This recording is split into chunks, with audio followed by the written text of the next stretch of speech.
YouTube channel কথা কলাজলৈ স্বাগতম জনাইছো। আশা কৰোঁ আপোনালোক নিশ্চয় কুশলে আছে। আজি মই আপোনালোকলৈ আগবঢ়াবলৈ বিচাৰিছো নলিনীবালা দেৱীৰ কবিতাৰ বিশেষত্ব সম্পৰ্কে কিছু কথা। আলোচনাত ভুল ত্ৰুটি থাকিলে শুধৰাই ল'ব বুলি আশা থাকিল। কবি সাহিত্যিক অসম সাহিত্য সভাৰ প্ৰথম মহিলা সভাপতি, অসমীয়া কাব্য সাহিত্য জগতৰ ৰহস্যবাদী বা অতীন্দ্ৰিয়বাদী কবি হিচাপে পৰিচিত নলিনীবালা দেৱীৰ জন্ম হৈছিল 1898 চনত বৰপেটাত। 1968 চনত অলকানন্দা কাব্যগ্ৰহণৰ বাবে সাহিত্য একাডেমীৰ বঁটাৰেও তেওঁ সন্মানিত হৈছিল। তেওঁৰ কবিতা পুথিসমূহ হ'ল সন্ধিয়াৰ সুৰ, পৰশমণি, সপোনৰ সুৰ, যুগদেৱতা, জাগৃতি, অন্তিমৰ সুৰ আদি। তেওঁৰ কবিতাসমূহ প্ৰশস্তিমূলক, জাতীয়তাবাদী, আধ্যাত্মিক ভাৱধাৰাৰে ৰচিত। নলিনীবালা দেৱীয়ে কোনো ধৰণৰ আনুষ্ঠানিক শিক্ষা গ্ৰহণ কৰা নাছিল। অৱশ্যে সৰুতে আইতাক ককাকৰ পৰা বৰগীত, গোসাঁইনাম, ভটিমা, লেছাৰীৰ সুৰ আদি শিকিবলৈ সুবিধা পাইছিল আৰু গৃহ শিক্ষকৰ দ্বাৰাও শিক্ষা লাভ কৰাৰ সুবিধাকণ হৈছিল। তেওঁৰ কবিতাত ফুটি উঠিছে জীৱনলৈ অকালতে নামি অহা বৈধব্যৰ কৰুণ বিননি, প্ৰিয়জন বিচ্ছেদৰ নীৰৱ হুমুনিয়া। এই সংসাৰ মায়াময়, জীৱন মাথোন দুদিনীয়া খেল, এই কথা অন্তৰৰ পৰাই উপলব্ধি কৰিছিল কবিয়ে। সেয়েহে কবিয়ে কৈছে, কোন কাৰ জগতৰ, কোন কাৰ মৰমৰ, চকুৰ চিনাকি দুদিনৰ, সসীমৰ ৰূপ তৃষ্ণা, অসীমত বুৰ যাব, কহি গলে জৰি মৰমৰ। তেওঁ জন্মান্তৰবাদত বিশ্বাসী আছিল। তেওঁ বিশ্বাস কৰিছিল আত্মাৰ মৰণ নহয়, ই অবিনশ্বৰ। পূৰ্বজন্ম, ইহজন্ম, পৰজন্মৰ দ্বাৰা মানৱৰ পৃথিৱীলৈ আগমনৰ যি সোঁত বৈ আছে, সেয়া আজীৱন বৈ থাকিব। এই যাত্ৰা অন্তহীন। আমি যেতিয়া নলিনীবালা দেৱীৰ কবিতা পঢ়িম, তেতিয়া প্ৰথমতে আমি তেওঁৰ কবিতাত বিচাৰি পাম কবিৰ আপোন সুৰৰ গুঞ্জন। তেওঁৰ কবিতাত প্ৰতিফলিত এই সুৰ আধ্যাত্মিকতাৰ সুৰ, অতীন্দ্ৰিয় ভাৱতন্ময়তাৰ সুৰ। আত্মা পৰমাত্মা সম্পৰ্কীয় চিন্তাৰ সুৰে তেওঁৰ কবিতাক অতুলনীয় সৌন্দৰ্য প্ৰদান কৰিছে। তেওঁ উপলব্ধি কৰিছে এক ইন্দ্ৰিয়াতীত সত্তাক, যাক ইন্দ্ৰিয়ৰ দ্বাৰা আমি উপলব্ধি কৰিব নোৱাৰো। তেনে ভাৱত বিভোৰ কবিৰ এক ধৰণৰ সুৰ তেওঁৰ কবিতাৰ জৰিয়তে আমি লাভ কৰোঁ। কবিয়ে নৈসৰ্গিক প্ৰকৃতিৰ বিশাল প্ৰাংগণত প্ৰতিবিম্বিত হোৱা সনাতন সৌন্দৰ্যৰ আভা উপলব্ধি কৰিছে গছে পাতে, আকাশে বতাহে।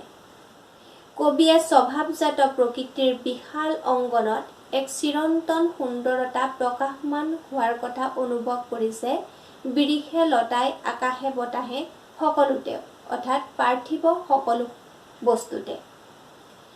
কবিৰ কবিতা পঢ়িলে এনে ভাৱ হয় যেন জাগতিক বৰ্ণবৈচিত্ৰ্যৰ অন্তৰালত আত্মগোপন কৰি থকা সত্য, শিৱ আৰু সুন্দৰৰ লগত মিলনেই কবিৰ চৰম আকাংক্ষা। লৌকিক বা পাৰ্থিৱ বৰ্ণবৈচিত্ৰ্যৰ ব্যৱধানত লুকাই থকা সত্য, মংগল আৰু সুন্দৰৰ লগত একতা নাইবা মিলনেই যেন কবিৰ শেষ অনুৰাগ। জীৱনৰ বিৰহ বেলাভূমিত প্ৰিয়তমৰ লগত মিলনেই কবিৰ ঈপ্সিত লক্ষ্য। জীৱনৰ বিচ্ছেদ বিৰহৰ সমুদ্ৰ তীৰত প্ৰণয়ীৰ লগত মিলনেই হৈ পৰিছে কবিৰ কিঞ্চিত অভিপ্ৰায়।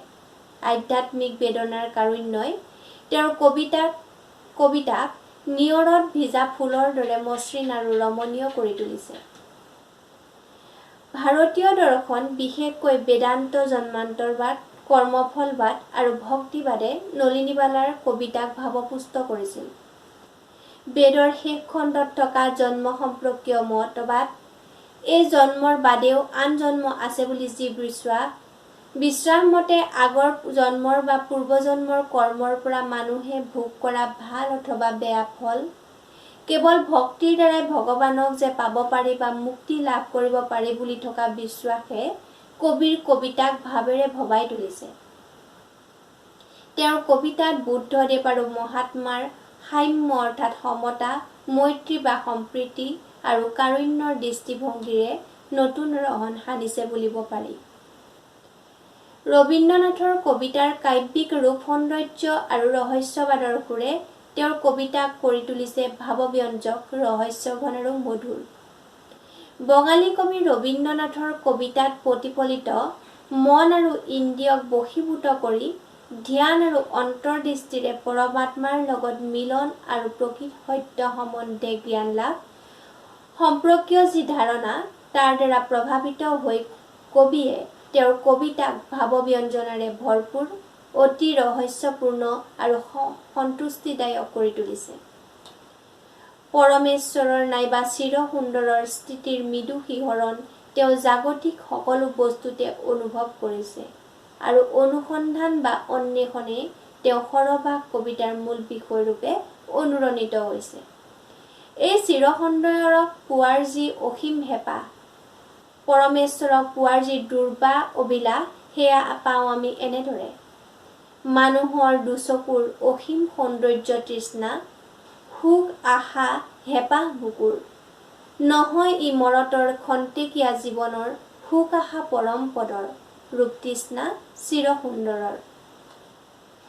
এহাতে ৰহস্যবাদমূলক কবিতা, অসীম তথা চিৰসুন্দৰৰ আহ্বান আৰু অন্বেষণ, আনহাতে স্বদেশ আৰু জন্মভূমিৰ প্ৰতিটো ধূলিকণাৰ লগত জন্মান্তৰ জড়িত হৈ থকাৰ যি অদম্য কামনা, এই দুটা বিপৰীতমুখী ভাৱৰ সামঞ্জস্য চিৰসুন্দৰৰে এক প্ৰকাশ মাথোন।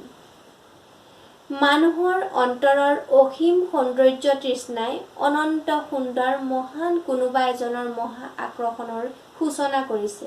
কবিৰ আত্মাও যেন সিজনৰ লগতে মিলনৰ বাবে চিৰ প্ৰতীক্ষমান। সুন্দৰৰ আৰাধনা অসীম সৌন্দৰ্যৰ মাজেদিহে সম্ভৱ। সেইকাৰণেই চিনাকি অতি প্ৰিয় জন্মভূমিৰ প্ৰতিটো ধূলিকণাতে বিশ্ব নিয়ন্তাৰ প্ৰতিবিম্ব প্ৰতিফলিত হোৱা অনুভৱ কৰি ইয়াতে জন্ম ল'বলৈ অভিলাষ কৰিছে। তেওঁৰ কবিতাত প্ৰতিফলিত হৈছে স্বদেশ প্ৰীতি। যুগদেৱতা জাগৃতিৰ কবিতাৰ বেছিভাগেই আৰু আন কেইবাখনো বুজন সংখ্যক কবিতা স্বদেশানুৰাগেৰে ৰঞ্জিত। প্ৰাচীন ভাৰতীয় সংস্কৃতি আৰু আদৰ্শৰ প্ৰতি গভীৰ শ্ৰদ্ধা তেওঁৰ কবিতাৰ অন্যতম বৈশিষ্ট্য হিচাপে পৰিগণিত। অৱশ্যে তেওঁৰ বহুবোৰ কবিতাৰ আপাত বিভিন্নতাৰ মাজতো একে ভাৱৰ পুনৰুক্তি দেখিবলৈ আমি পাওঁ।